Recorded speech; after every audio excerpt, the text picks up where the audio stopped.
Games on the sixth leg. Kian Van Veen. Seventh leg, Kian Third. Existovaly v podstatě jenom dva scénáře, jak dnešní zápas může vypadat. Josh Rock se domácí půdou nakopne odehrát nejlepší šipky v dosavadní Premier League, nebo naopak. Tato situace extrémně zváže. Dnes se zdá, že to bude varianta B. Teď tohle je první 180 nejenom Rocka, ale celého zápasu.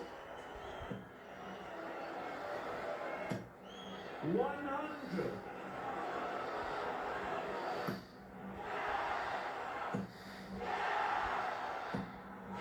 A hned na to přichází druhá. 6 perfektních šipek pro domácího miláčka Joshe Rocka.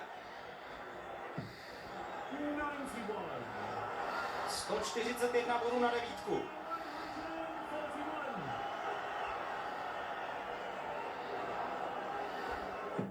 Sedmá perfektní šipka.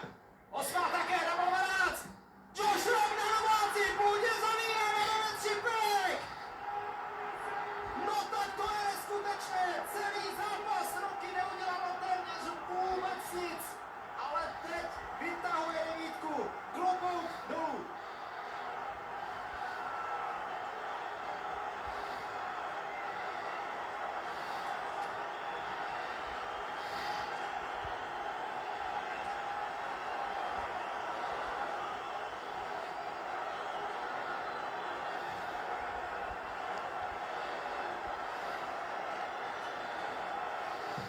Druhá televizní devítka v kariéře pro Joshe Rocka.